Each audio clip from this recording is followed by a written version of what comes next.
Assalamualaikum warahmatullahi wabarakatuh. Selamat sore semuanya. Alhamdulillah ini kajian pertama ya. Insya Allah akan ada kajian-kajian berikutnya. Perkenalkan, saya Indah, admin dari akun Instagram Hijrah Uktifillah Indonesia. Semoga ukhuwah akan saling terjaga seterusnya. Alhamdulillah ya, kita masih diberi nikmat sehat, nikmat sempat untuk bisa mengikuti dan melaksanakan kajian pada sore hari ini. Dan tentunya saya di sini tidak sendirian.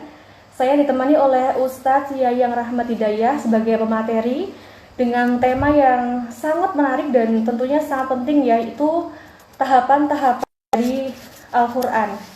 Baik, kita langsung sapa aja ya Ustadznya.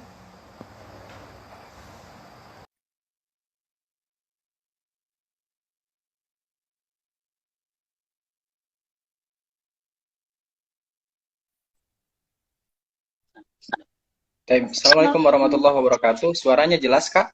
Iya, jelas, jelas Ustadz. Jelas, sip. Sebentar. Bentar. Nah, kita langsung saja ya. Bismillahirrahmanirrahim. Assalamualaikum warahmatullahi wabarakatuh. Rabbi shrah li sadri wa yassir li amri wahlul 'uqdatam min lisani yafqahu qawli. Mohon maaf telat, ada acara sedikit itu, Mas Hafiz. Insyaallah materi kita tentang Marahilu Akhdil Qur'anil Karim. Itu kalau judul bahasa Arabnya, kalau terjemahnya tahapan-tahapan kita dalam mempelajari Al-Qur'an. Jadi seperti kita ingin naik tangga atau naik ke puncak, itu pasti harus melewati step-step, tanda bertanda gitu ya. Jadi kadang kalau kita ingin ke puncak tanpa naik ke tangga step-step itu berbahaya. Bisa nggak naik ke puncak, bahkan terpeleset gitu. Kegagalan belajar itu karena enggak tadarruj, enggak bertahap gitu ya. Nah, di sini Ustadz akan petakan belajar Al-Qur'an itu ada berapa tangga. Nah, sebelum kita membahas tahapan Al-Qur'an, kita bahas dulu Al-Qur'an itu apa begitu ya. Nah, mungkin ini sederhana tapi ada beberapa hal yang harus kita bahas dari segi bahasa. Al-Qur'an berasal dari kata qara'a yaqra'u, artinya membaca, itu kata kerja. Ada kata bendanya yaitu qiraah atau Quran. Nah, Quran itu bacaan. Nah, kata para ulama, kalau ada kata yang berakhiran an, alif nun, itu maknanya sempurna. Qara'a yaqra'u Quran, bacaan, ada an, sempurna. Jadi Al-Quran itu bacaan yang sempurna. Jadi itu cara memaknainya. Jadi Al-Quran adalah bacaan yang sempurna. Ya, makanya alhamdulillahilladzi anzala ala 'abdihi kitaba wa lam yaj'al lahu 'iwaja. Jadi kalau kita nyari-nyari kesalahan di Quran enggak bakal nemu. Enggak bakal nemu. Karena apa? Quran bacaan sempurna. Al-Quran itu datang dari Allah Subhanahu wa taala, Maha sempurna. Ya. Kepada siapa? Kepada makhluk sempurna. Siapa? Nabi Muhammad SAW. Dan Al-Quran itu isinya tuntunan yang sempurna. Ya. Dan Al-Quran membawa kita kepada kesempurnaan. Jadi kalau hidupnya ingin sempurna, maka harus sesuai dengan track Al-Quran. Jadi kita mustahil hidup seperti Al-Quran kalau kita nggak tahu cara belajar Al-Quran itu yang berasal dari Allah yang Maha sempurna kepada manusia sempurna, yaitu Rasulullah SAW. Isi Al-Quran itu sempurna, tuntunannya, baik bahasanya, baik kandungannya, dan seterusnya, susunannya, gitu. Dan Al-Quran membawa manusia kepada kesempurnaan. Ini Masya Allah ya. Nah, pertama, apa sih yang harus kita lakukan ketika kita memutuskan belajar Al-Quran? Yang pertama, menyimak. Yang kedua, membaca. Yang ketiga, di sini menghafal. Yang keempat, mentadaburi. Dan yang kelima, mengamalkan. Jadi ini pola atau tahapan-tahapan kita belajar Al-Quran. Pertama, menyimak atau istima. Ya. Nah, kenapa Ustadz mengartikan istima, menyimak, bukan mendengar? Karena begini, ada orang yang mendengar Al-Quran tapi tidak menyimak Al-Quran. Misalkan apa? Kakak lagi lewat jalan, gitu jalan, Ada suara murotal, kakak dengar? Dengar. Nyimak nggak? Enggak, orang saya sambil jalan. Nah, tidak semua yang mendengar itu menyimak. Itu rumusnya. Tapi kalau yang menyimak pasti mendengar. Jadi menyimak itu dengan konsentrasi, dengan hati, dengan merasakan, itu menyimak. Ya. Nah, yang nggak boleh mendengar gibah, menyimak gibah. Nah, ya kita lagi lewat nih, tiba-tiba ada yang ngobrol gitu kan, itu kan apa namanya lagi gibah. Kalau kita gini, pasang telinga itu nyimak. Kalau lewat doang, denger. Ya, jadi yang paling penting itu menyimak Al-Quran. Kalau menyimak Al-Quran itu nanti kita duduk ya dengan apa badan yang khusyuk ya diam, terus kita mendengarkan huruf per hurufnya, itu menyimak ya. Kalau mendengar itu cuma selewat. Bacaan Al-Quran yang membekas di hati, yang disimak, bukan didengar. Paham ya? Itu bedanya ya, menyimak dan mendengar. Nah itu, Ustaz sering bilang, apa yang kita simak itu yang akan kita ucapkan. Apa yang kita simak itu yang akan kita pikirkan. Kita kalau pengen punya anak soleh, solihah, kalau yang didengarnya ucapan kebun binatang itu yang akan diucapkan. Bener? Itu sederhana sekali.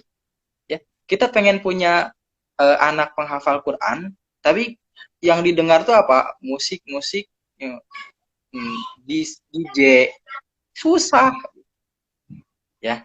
Karena apa yang diucap, apa yang didengar itu yang diucap.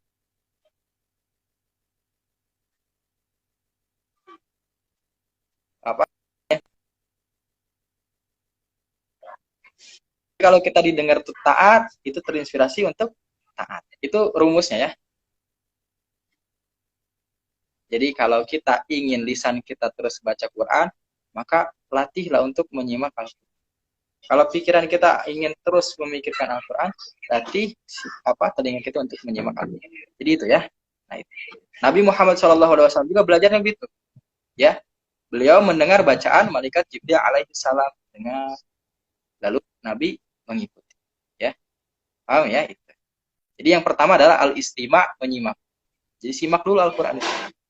Ya. Nah, makanya Ustaz sering ngomel tuh. Kenapa teman-teman baca Al-Qur'annya nggak benar? Karena yang menyimaknya bacaan nggak benar. Gitu. Audhu, itu udah 16 tahun audhu aja terus. Padahal yang benar a'udhu, ya gitu. Itu salah nyimak berarti ya. Nah, itu. Tapi nggak apa-apa. Yang kedua, setelah kita menyimak, belajar apa? At-tilawah, membaca. Gitu ya. Jadi bacaan kita itu akan benar kalau kita menyimaknya bacaan yang benar. Membaca tadi. Kita sudah dengar, dibekam, praktikan.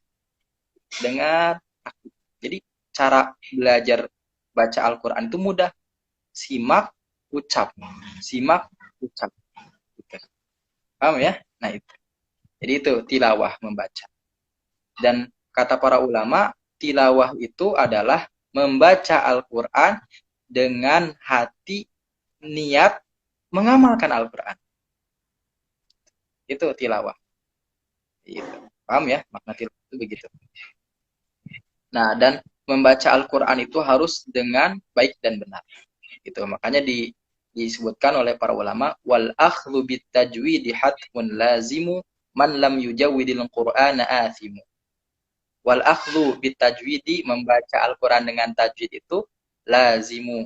Ya. Harus. Man lam, siapa saja yang tidak yujawwidil Qur'ana, mentajwidkan Al-Quran, athimu, dos. Coba di sini siapa yang aku yang masih baca alhamdu? Siapa? Pakai H. Itu salah artinya. Alhamdu segala puji, alhamdu segala kehancuran. Kenapa bisa baca gitu? Salah dengar. Nah, itu ya. Jadi salah dengar bisa salah ucap gitu. Jadi itu. Dengar dulu baru ucap. Paham ya? Gitu. Yang ketiga, al-hifdz, hafal. Ustadz sering ngomel, hafal Quran boleh, ya boleh nggak apa-apa silahkan, tapi tetap harus dibarengi dengan mendengar murotal yang bagus, ya. Terus latihan ucap-ucap huruf bagus bacaannya, gitu ya. Nah gitu. Paham ya? Nah, itu jadi al-hifz. Ngafal itu dua metode. Ngafal Quran itu dua metode. Mau kemana-mana dua metode. Metode terbaik. Pertama, taklil. Sedikit-sedikit. Nggak usah banyak-banyak.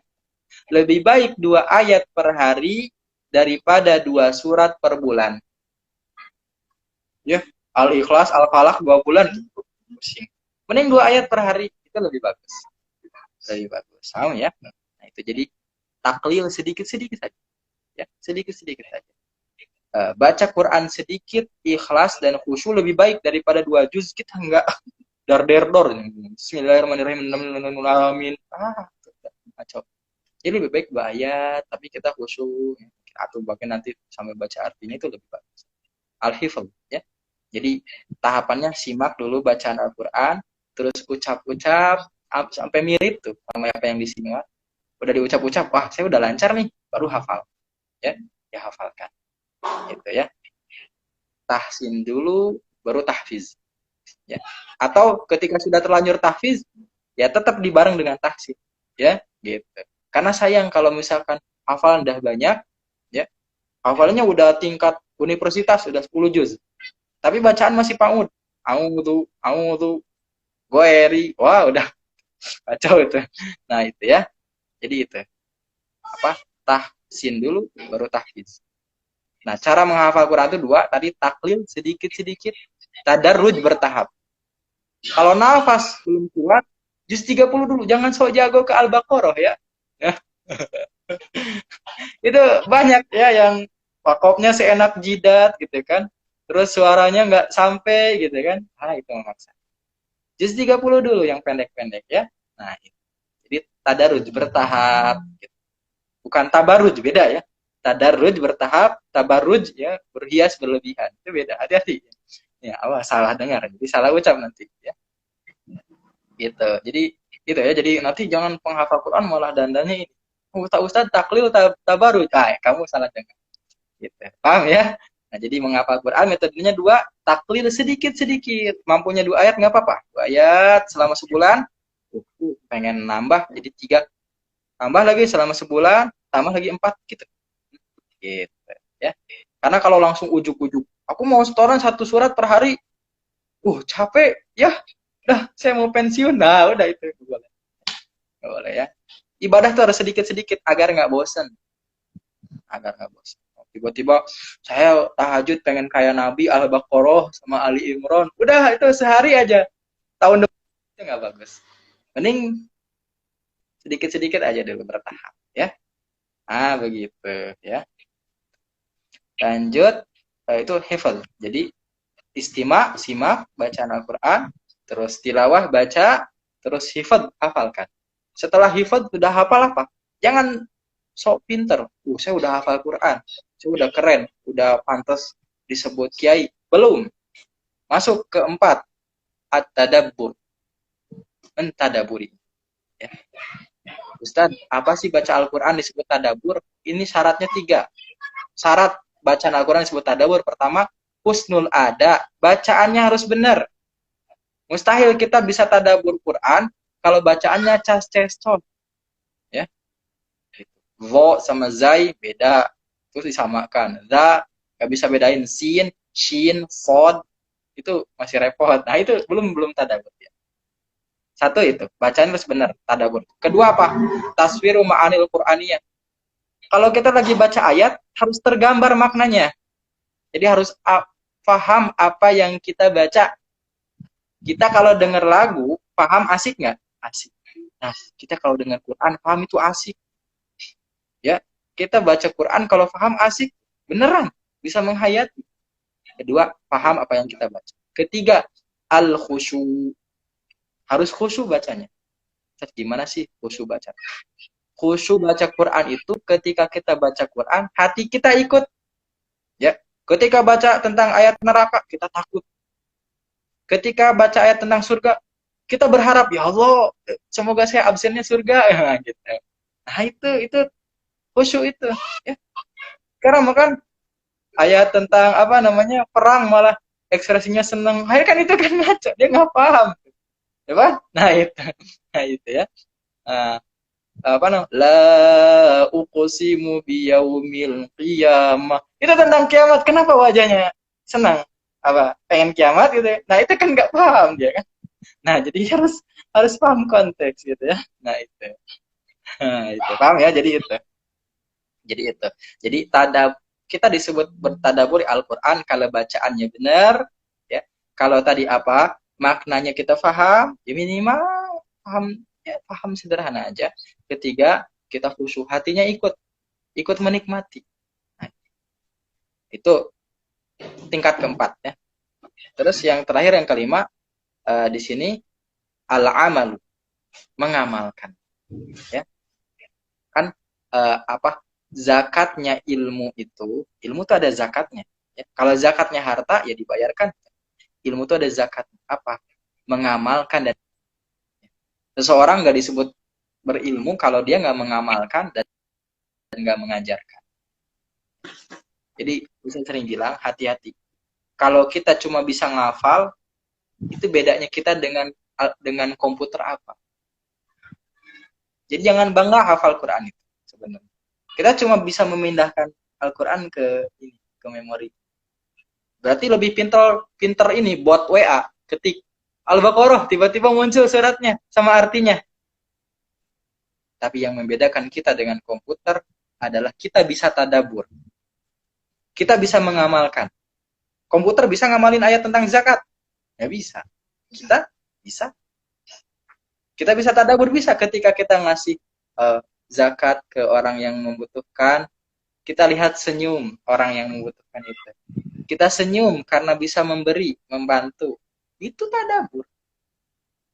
Ya, komputer nggak bisa. Kalau ngafal komputer bisa.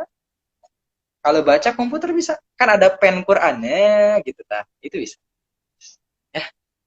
Nah, itu jadi yang membedakan kita dengan teknologi, kita bisa mengamalkan dan apa namanya? Bertadabur. Itu 5 tahapan menghafal Quran. Tadi istima, dengar, simak. Terus apa lagi? At-tilawah, baca dengan baik dan benar. Al-hifz, hafalkan. Dan ini satu lagi, hafal Quran nggak boleh cuma di otak, harus di hati. Teman-teman suka lihat nggak ada penghafal Quran tabrakan, gegar otak. Ya. Tapi lisannya ketika dioperasi malah baca surah. Itu gimana? Itu hati kan? Ya, ada orang yang sakratul maut. Dia baca surat di sini. Itu hati. Ya. Ifad, terus apa lagi? At-tadabbur, al-amal. Masya Allah, itu jangan itu balik, jangan beramal dulu padahal kita nggak paham ayatnya gitu kan. Di Al-Quran apa, bunuhlah orang kafir dimanapun kamu ketemu, itu kita nggak paham tuh siapa orang kafirnya, gue main tusuk aja. Nah itu kan, itu nggak bertahap belajarnya. Paham ya? Mungkin segitu dulu ya Kak untuk kematerian. Barangkali ada yang mau ditanyakan, silahkan. Allahu a'lam bishawab. Masya Allah, terima kasih Ustadz atas penjelasan materi. Buka sesi tanya jawab bagi teman-teman yang mau tanya bisa chat di kolom komentar ya. Insya Allah akan saya bacakan. Silakan teman-teman untuk bertanya apabila ada materi yang belum paham.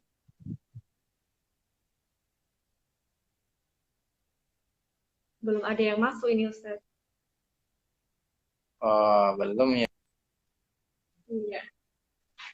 Apa kita jelasin definisi Quran lebih lengkap lagi barangkali ya.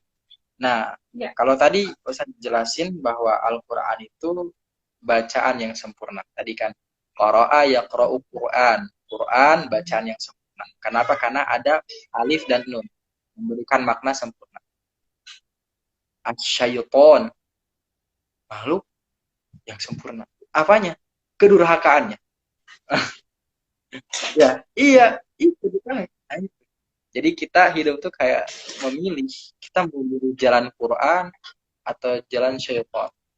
Ini ya, kalau jalan Quran kebenaran, jalan setan kesesatan. Ya tinggal milih kita. Ya, kalau jalan Quran menenteramkan, kalau jalan syaitan menggelisahkan. Kalau jalan Quran cerah, kalau jalan seton gelap. Jadi itu pilihan kita. Kita mau kemana tuh? Ya, makanya di Al-Quran fa'alhamaha fujuraha wa taqwaha. Kita diberi pilihan, mau fujur, mau maksiat, mau ke jalan setan, wa taqwa, mau ke jalan Quran, takwa, silahkan. Cuma nanti ada pertanggungjawaban. Ya, gitu. Saya juga sering bilang, ahli matematika kalau lihat pintu dia bisa tahu tuh pasti ukurannya gini, volumenya, ruangnya, ya. Udah kebayang tuh rumusnya, ya. Misalkan ahli kimia ketika lihat obat udah kebayang, wah ini pasti nih komposisinya ini. Ahli Quran harusnya apa? Ketika lihat fenomena hidup, ingat ayat Quran. Jadi orang awam itu kalau lihat gunung, ya udah gunung eksotis bagus, ya. Tapi kalau ahli Quran lihat gunung dia langsung ingat wal jibala autada. Gunung itu sebagai akunya bumi. Oh, bumi kalau nggak ada gunung bakal goyah, bakal mudah gempa. Buktinya apa? Gunung sekarang jadi perumahan. Ya, gampang gempa ya. Ya itu. Nah, jadi itu. Ahli Quran lihat apapun ingat ayat.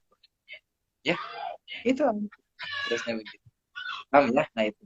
Kita lanjut sedikit. Jadi di sini Al-Qur'an itu kalamullah, apa kalamullah, yaitu kalamnya Allah. Jadi Al-Qur'an itu adalah kalamnya Allah. Kalau kita itu apa namanya? Makanya kemarin Ustaz nulis status ada satu ucapan bagus dari Syekh Muhammad Ali As-Sabuni, katanya sama kalamil habib yazidu fi syauqi wal hanin. Kalamil habib menyimak ucapan kekasih yazidu dapat menambah fi syauqi wal hanin, rindu dan kangen. Allah, ini keren, ini dalam sekali.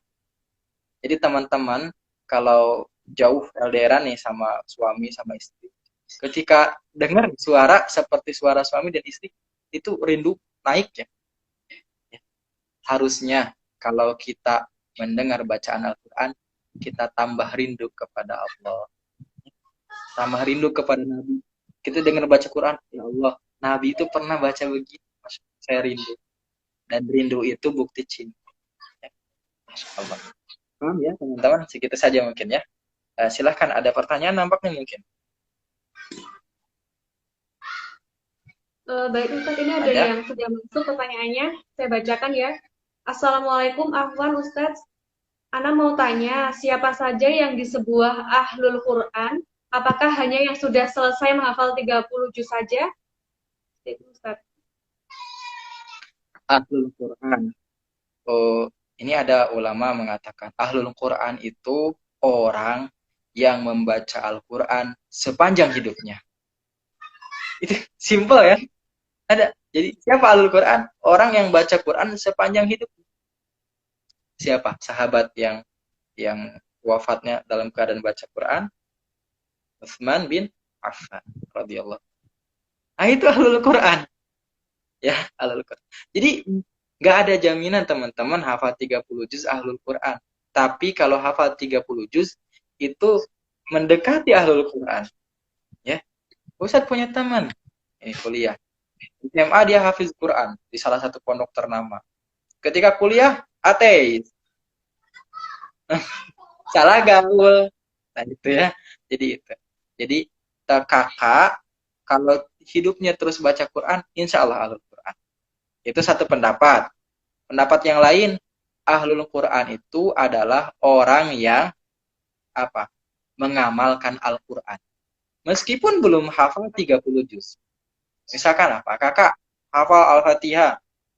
Kakak sudah mengamalkan isi Al-Fatihah. Ahlul Quran. Meskipun belum hafal 30 juz. Jadi secara sederhana, Ahlul Quran itu orang yang berpegang teguh pada syariat Islam. Al-Quran nyuruh sholat, dia sholat. Ahlul Quran. Al-Quran menyuruh bayar zakat, dia zakat. Ahlul Quran. Al-Quran melarang riba, dia menjauhi. Ahlul Quran. Itu pendapat kedua. Ya. Jadi pendapat pertama tadi Ahlul Quran selalu baca Quran sampai sepanjang hidupnya sampai dia wafat. Kedua, dia yang berpegang teguh pada syariat Islam, itulah halal Quran. Meskipun tidak 30 juz. Yang lain barangkali berapa menit nih Kak? Sampai berapa nih? Setengah jam ya? Jadi akan kita berapa nih? Iya, setengah jam ya. Ya, Yang mau mengajukan pertanyaan? mungkin dari Ustaz. Silakan. Belum ada ini. Ya, paling segitu saja ya. Jadi intinya ahlul Quran itu orang yang senantiasa baca Quran. Itu pendapat satu, pendapat dua, ahlul Quran adalah orang yang berpegang teguh pada syariat Islam. Nah, nanti ada lagi siapa sahibul Quran. Ini ada lagi bahasa. Ya. Jadi sahib atau sahibah itu sesuatu yang senantiasa menyertai. Pokoknya sesuatu yang senantiasa menyertai dia sahib atau sahib. Ya. Makanya istri, pasangan itu sahib. Karena harusnya idealnya selalu menyertai kita. Baik suka maupun duka. Sahabat Nabi itu selalu mendampingi Nabi. Perang ada. Ya, damai ada. Ya, dagang ada. Itu sahabat Nabi. Sahib selalu menyertai. Kalau kita ingin jadi sahibul Quran, tanya, di HP ada Al-Qur'annya enggak? Enggak, wah itu dipertanyakan. Ya, di tasnya ada mushaf Quran enggak? Enggak, dipertanyakan. Sehari berapa kali dengan Quran? Enggak, dipertanyakan. Ya. Paham ya? Jadi kita gak butuh pengakuan, tapi kita butuh pembuktian. Jadi buktikan kalau kita sahabat Quran. Buktikan kalau kita ahlul Quran. Gitu ya. Jadi kalau kita senantiasa bersama Quran, kita sahibul Quran. Ya. Masyaallah. Ah, itu udahlah segitu. Yang penting udah dapat ya. Tadi kunci intinya gitu. Belajar Quran tuh 5, mendengar atau menyimak, membaca, menghafal, mentadaburi, mengamalkannya. Kalau mau ditambah mendakwahkannya. Nah, udah itu. Silakan ya. Masya Allah. Terima kasih atas penjelasannya. Baik, alhamdulillah kajian pada sore hari ini berjalan dengan lancar ya. Untuk nextnya insya Allah akan ada kajian lagi. Jangan lupa untuk follow akun Instagram Hijrah Uktifillah Indonesia agar mengetahui update-update-nya ya untuk kajiannya. Begitu. Mari kita tutup langsung aja ya Ustadz ya. Atau ada closing statement dari Ustadz? Boleh. Ya. Sederhana. Dekat dengan Quran, dekat dengan Allah. Jauh dari Quran, jauh dari Allah. Ya. Masya Allah, singkat, padat, tapi benar-benar ngena banget ya. Masya Allah. Alhamdulillah, kita sudah memasuki tahap terakhir ya. Terima kasih untuk teman-teman yang sudah bergabung. Jangan lupa stay tune terus akun Indonesia agar mendapatkan info-info tentang kajian berikutnya. Dan insya Allah di sana juga ada motivasi mengenai hijrah. Gitu. Jazakallahu khairan. Ustadz telah membagikan ilmu kepada kami ya. Ya baik, mari kita tutup dengan istighfar 3 kali. Astagfirullah, astagfirullah, astagfirullah. Hamdalah 3 kali. Alhamdulillah, alhamdulillah, alhamdulillah. Kemudian doa kifaratul majelis. Subhanakallahumma wa bihamdika asyhadu alla ilaha illa anta astaghfiruka wa atubu ilaik. Wassalamualaikum warahmatullahi wabarakatuh.